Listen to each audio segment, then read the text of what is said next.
여러분 안녕하세요. 한국금거래소TV 금알람의 송종길입니다. 작년 8월 15일에 태어나서 올해 8월 15일 첫 돌을 맞이하는 광복둥이 1g 돌반지 이벤트 행사가 진행 중에 있습니다. 아직 접수를 안 하신 분들은 한국금거래소 자사몰인 골드셀에 방문하셔서 주문 접수하시면 좋을 것 같고요. 가까운 가맹점에 가셔서 문의하시는 것도 좋을 것 같습니다. 오늘 한국금거래소 시세 라인업 정보는 제 화면 왼쪽을 통해서 공지되고 있으니까요. 참조하시기 바랍니다. 현재 시간이 2025년 7월 18일 10시 56분 달려가고 있고요. 환율은 아침 기준 1,391원, 금 국제가는 온수당 3,340불, 금 그람당 기준가는 149,400원대, 돈당 가격은 56만 원을 넘어섰고요. 은값도 그람당 1,700원대 하고 있고, 플래티늄은 66,000원, 팔라듐은 58,100원대 하고 있습니다. 플래티늄 상승이 만만치 않죠. 어떤 이슈 있었는지 뒷장에서 알아보도록 하겠습니다. 그럼 해외 전망 기사 짚어보도록 하겠습니다. BOA, 뱅크 오브 아메리카죠. 미국의 부채가 약 5경 정도 된답니다. 이게 우려돼서 1년 내 금값은 온수당 4,000불을 돌파할 것으로 보고 있는데요. 이유인즉슨 미국의 재정 적자, 국가 부채 급증, 그다음에 달러에 대한 신뢰 하락, 중앙은행들의 금 보유 확대, 앞으로 달러에서 금 자산으로 이동하는 그런 현재 분기점에 와 있다라고 볼 수 있겠고요. WGC 세계금위원회에서 발표한 내용 보면 중국의 금시장이 상반기 현물, 선물, ETF 부분에서 역대 최고 성과를 달성했답니다. 인민은행은 6월에도 금 매입을 확대하는 것을 지속적으로 하고 있고요. 이 금 투자가 활황이라고 볼 수 있는 게 금 ETF하고 선물 거래 모두 역대 최고 성과를 보였고요. 금 ETF 순유입 이 반기 기준 사상 최대인 자산이 약 116% 증가했다라고 하고요. 이 금값 상승 배경에 달러 약세나 지정학적 불안, 중앙은행 등의 금 매입도 있고, 이완화 기준으로 21%, 달러 기준으로는 23% 금의 가치가 상승했다라고 하고요. 중국 인민은행의 8개월 연속 금 매입이 있었는데 총 보유량은 2,299톤입니다. 우리나라는 지금도 104톤이고요. 자, 외환 보유고 대비 금 비중이 6.7% 상승했다라고 하고요. 다만 소비는 그렇게 좋지 않은 모양이에요. 금 장신구, 소매 도매 수요가 위축되어 가고 있고요. 높은 금값, 경기 불안, 구조조정 여파가 이 금 소비에 장신구 소비에 영향을 주는 것으로 보여집니다. 이 하반기 전망을 보니까 소비 회복엔 시간이 걸릴 듯 하고요. 투자 수요는 지속적으로 안전자산 선호가 여전할 걸로 보여지고 있고, 미중 간의 긴장, 무역 분쟁이죠. 이게 재점화 시에는 추가 금값의 반등이 예상되어진답니다. 피코발 뉴스입니다. 미국 트럼프 파월 의장을 사임하라고 압박하고 있죠. 미 연준의 독립성이 이 정치적 압력 속에서 흔들리면서 금값 상승 가능성은 더욱 커지고 있습니다. 트럼프 대통령은 연일 연준 파월 의장의 비판 수위를 높여가고 있고요. 금리는 3%포인트 인하할 것을 주장하고 있고, 파월을 향해서는 바보라고 하는 발언을 하는 등 공격을 계속하고 있습니다. 이 파월이 해임이 되면 이제 루머가 진짜일지는 모르겠습니다만 금융시장에 혼란이 가중될 것이고요. 이 전문가들은 연준의 독립성이 약화가 되면 이 달러 신뢰 저하 가능성이 높아짐에 따라서 금값에는 영향을 줄 것으로 보여지고 있고, 통화정책 신뢰 상실 시 금리 상승, 달러 약세가 이루어질 걸로 보여진답니다. 금은 대체 자산으로서 매력은 급부상될 것이고요. 이런 유사성이 있었던 게 투르키예인데, 투르키예는 정치 개입 시에 통화 혼란이 야기돼서 대거 국민들이 금을 투자를 했었죠. 인플레이션이나 환율 급등 우려가 예상이 되고요. 분석가들은 파월 의장이 해임되는 것은 현실적으로 낮아도 그림자 의장 가능성은 있어 보인답니다. 명확한 통화 정책이 사라지고 금 변동성은 커질 수 있고요.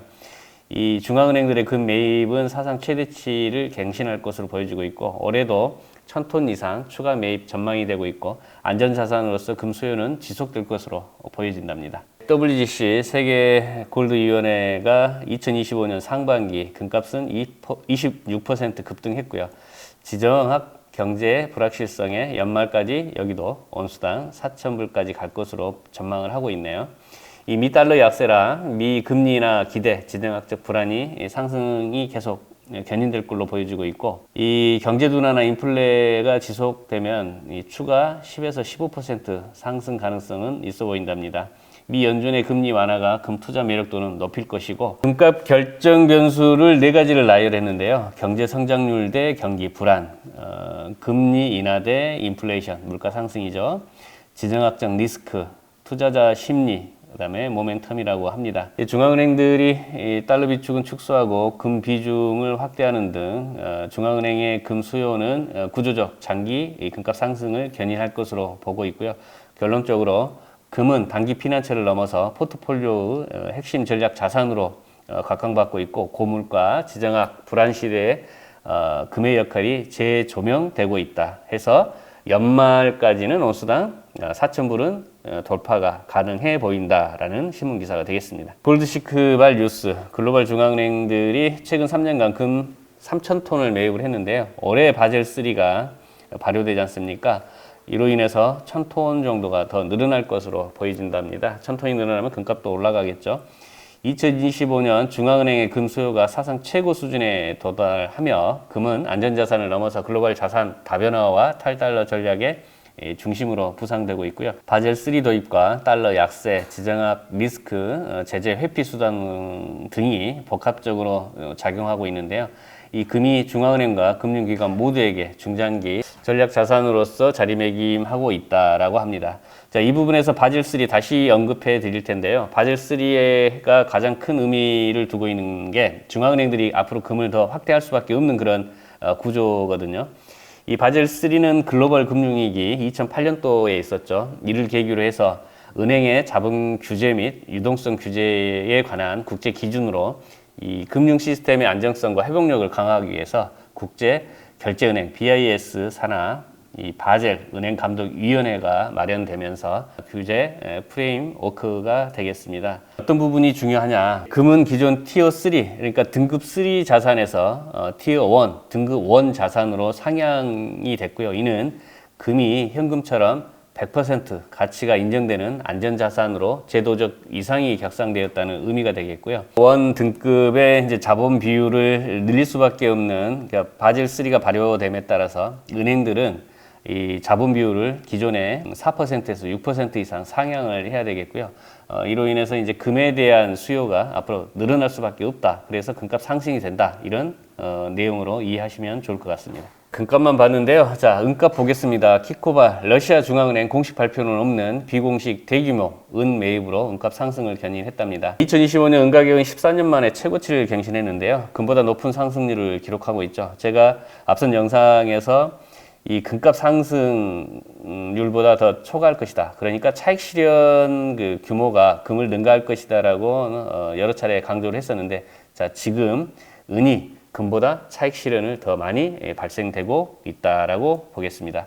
러시아는 2024년 9월 은과 백금족 금속을 포함한 3년간 약 530억 루블 규모의 기금속 비축 계획을 발표했고요. 브릭스 국가들 기금속 거래소 설립을 통해서 국제 기금속 가격 결정 구조의 도전장을 던지고 있습니다. 은은 전기차, 태양광 등 신재생에너지 산업과 전자제품 제조에 필수적인 금속으로서 산업적 수요가 급증 중인데요. 고금값 시대에 주얼리 대체재로도 각광을 받고 있다는 점 생각하시면 좋을 것 같고요. 골드하고 실버의 교환 비율이죠. 레시오라고도 하는데 평균 65대 1이었는데 지금은 88대 1 정도 수준에 유지되고 있습니다. 앞으로 이 간격은 줄어들 것이고요. 줄어들면 은의 프라이스는 그만큼 올라 있다라고 볼 수 있겠고, 자, 은은 지금 현재 저평가가 되어 있어서 매력도가 여전히 부각되고 있고요. 투자자들 사이에서는 이 금 못지않게 가치 저장 수단으로서 주목받고 있습니다.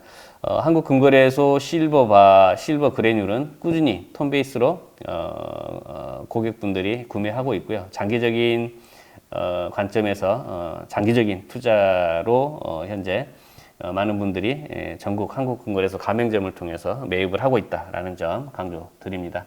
그래서 결과적으로 은은 러시아와 브릭스의 전략적 기금속 자산 전환 흐름을 보이고 있고요.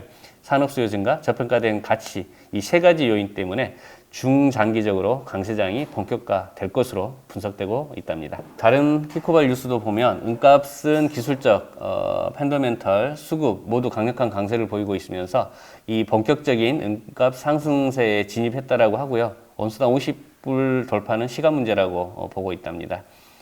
그 다음에 또 키코발 뉴스, 은값은 역사적 고점 근접 후 조정 국면 속에서도 달러 약세나 산업 수요에 힘입어서 온수당 44불 이상 도전장을 내밀고 있다 이렇게 보고 있고요. 동일한 내용이기 때문에 스킵하도록 하겠습니다. 플래티늄 가격은 6주 만에 40% 넘게 상승했다라고 하고요. 동일 기간 대비 금과 은에 비해서 더 높은 수익률을 보였다라고 합니다. 2025년도에 플래티늄은 공급 부족과 수소산업 수요 확대에 힘입어서 6주 만에 40% 이상 급등했는데요. 금과 은을 뛰어넘는 이제 그 기금속 시장에서의 주인공이 됐는데 왜 그러냐 놓고 보면 남아공의 채산성 악화로 공급 확대가 어려운 가운데 남아공이 전력난이 안 좋다 그랬죠. 근로자들의 데모, 파업 이런 것도 영향이 있고요. 수소 연료 전지, 수전해 등 그린 에너지 핵심 소재로 재조정되면서 이 전략 자산으로서 자리매김하고 있고요. 저평가 매력과 ESG 자금 유입이 맞물리면서 장기적으로 강세 가능성이 높아 보인다라고 분석되고 있습니다. 벤커발 뉴스에서도 플래티늄 공급 부족과 희소성에 힘입어서 2025년 7월 현재 약 60% 상승한 안전자산으로서 급부상하고 있다라고 보고 있고요. 앞선 플래티늄 관련된 기사하고 동일한데요. 일단 남아공 채굴이 차질을 빚고 있고 재고 감소, 중국과 미국의 비축 확대가 구조적 공급난을 초래하고 있고요.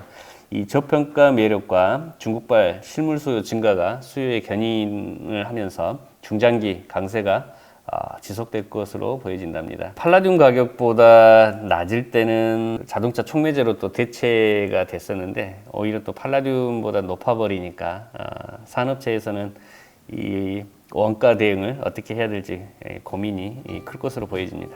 이번 주에 미국의 지니어스법이 통과가 됐죠. 지금 크립토라고 할 수 있는 암호화폐 쪽 비트코인이나 이더리움, 리플, 솔라나 모두 급상승 중에 있습니다. 골드, 실버, 플래티늄, 팔라듐도 상승하고 있습니다.